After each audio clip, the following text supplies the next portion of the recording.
It is time for coaching once again on Real Estate Matters with Stewart Title. Let's talk to William Holt. William Holt Coaching. It's the Holt Coaching Method. He's right here. Hey, William, welcome to the show. Great to be here, Bill. I'm on your website, williamholt.com. There's many topics you talk about, but today, as real estate professionals may be listening to the show and anyone else, communication is so important, verbal and all those things. Give us an idea of some of the things that you help people with and some of those bullet points in communication. It's a broad subject. I think you'll agree with that. And I'd like to focus in on one of those bullet points, and it's that great communicators are great storytellers. I mean, storytelling goes back 5,000 years. One of the most hypnotic phrases you can hear as a child and you carry into your adulthood is once upon a time. 70% of all communication nowadays in business is via story. So if you're a good storyteller, you're a good communicator.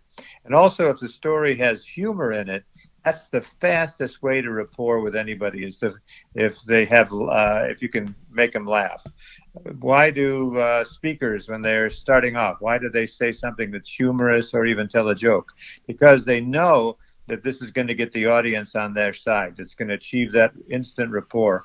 And the way that is done physically is that there are mirror neurons in our brains. And these mirror neurons, they mirror each other so that you can really feel what's going on if somebody's sad or if somebody is happy. And the best way to achieve that rapport is through the humor. And you got their attention then to let them know about what it is that you want them to know, that you can benefit them. That's right. Storytelling is so important. And by storytelling, we mean we're not saying make up a story, but have something that's engaging, that pulls people in. Like I'm thinking right away of a real estate agent doing a listing presentation. It's the way you engage with that person. You may even That's say, right. you may say something like, I recently had a home very similar to yours, thus pulling that person in and then explaining what you're able to do and just bringing someone in on that in that way in terms of an emotional engagement and then attachment. And people remember it easier as well, I think. They do. They remember the stories for a long, long time. I remember when I was back in my real estate days, and they were teaching us the FFF, feel, felt, found, when we were answering objections. And they would say, I know how you feel. I felt the same way. This is what I found. And we tell a story that was similar to what they are experiencing or what they're concerned about, that, and to allay their fears. And then they'll remember that story after you leave from the presentation. That's correct. So what are some of the things where people may make mistakes or we omit things sometimes where it doesn't enable us to be great communicators? What are some of those things that we should be thinking about that sometimes many of us forget? Well, the first one that pops into my head is sometimes people talk in such general terms. They don't get down to specifics. They don't get down to some kind of emotion that they can help you to experience so that, there's some bonding between the two. I remember coaching this very high up gentleman on a C-suite level in one of the top five energy companies. And I asked him how he got to be at the level of his previous job because he'd just been demoted. And he told me this very generally, well, I did this and I did that. And I gave the people education and then I promoted them. And I interrupted him and said, that's got to be the most boring story I've ever heard. I said, don't you ever get any kind of feedback from your boss about, how you're coming across? And he tells me that I'm not a team player. That's when I got feedback. I said, now that's a better story. In that case, that was specific.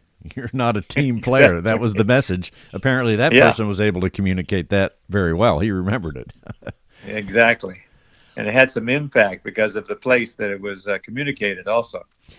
Is the other thing about communication, it's not just talking. Our listening skills have to be always fine-tuned and top-notch. Give us a word on listening skills, how we can improve those.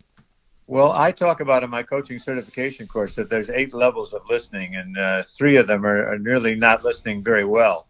It's just, waiting for the person to be finished so that I can give you the words that I've been composing, not listening to you, and I'm about to present to you. But listening deeply, there you can listen with your eyes, you can listen with your feelings. There's so many different ways to do that, and by also monitoring yourself, listening to what's going on inside yourself, to know that sometimes you're getting in your way or you're getting some kind of commentary going on inside your brain that you want to put on hold for maybe another time to look into. So I teach the people all kinds of techniques to be able to use the deep listening at those different levels so that you can. One of the greatest gifts we ever give somebody is for them to be profoundly heard. And that's what my whole communication technique is based on. First, you want to be in a resourceful state so that you're able to, put your feelings and problems aside for the moment, be in the present moment. Then you want to gain great rapport. And as I said about the humor or something that you have in common with the person, then you start listening deeply. And you want them to present the complete picture of what it is they see this concern or this problem, however they're couching it. And you want to have every piece of that puzzle. And you just keep saying to them, tell me more, tell me more. So you've got the complete picture. And then you may be able to ask some questions that make some suggestions that might help them to get to a more healthful approach. But you first have to fully listen to them and fully gotten the picture of what it is that's going on for them. I think what you said in the very beginning, I know that happens to me all the time, and it's not that we have the wrong intent, but that is, as we're listening to someone, we're thinking about what we're going to say next because we want it to be right. So that's a trap we fall into, and especially as I do radio interviews and interviews with people, that's the thing I'm always thinking, well, what am I going to say next? But sometimes that can get in the way, not just of my deep listening, but anybody else. So that's a good word right there. We're talking with William Holt. His website is williamholt.com. What are some of the other things before we close the segment, William, to think about?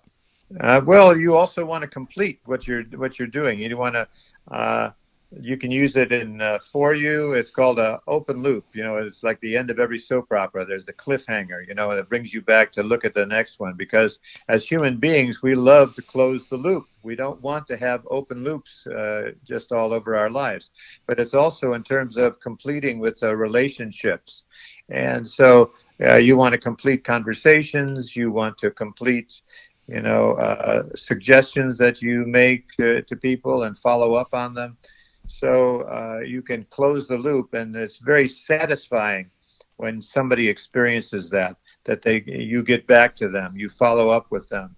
They say the fortune is in the follow-up, and that's in terms of listening, that's in terms of initiating rapport, that you want to keep it going, and you want to them to be able to trust it and to experience it in a way that they feel is going to better themselves. That's right. That's called resolution. And as a musician, even in the language of music, depending on the chord or the key that a given song is in, at the end of that song, usually there's a resolution to that musical theme, to that key that it's in. So resolution is something we long for. We want to know what happens next, and we also want to know that things are resolved. William, let's tell people how they can reach out to you. The website is williamholt.com, and if they want to give you a call. They give me a call at 713-240-0009. That's better than 007. I'm 0009. 0009. Yeah, I just watched a James Bond movie the other day. Let's tell them that phone number. Yeah, we lost James Bond, darn it. Once again, William, your phone number is? 713-240-0009, 0009. WilliamHolt.com. William, thank you for being on the show. My pleasure, Bill. I look forward to talking with you again in the future.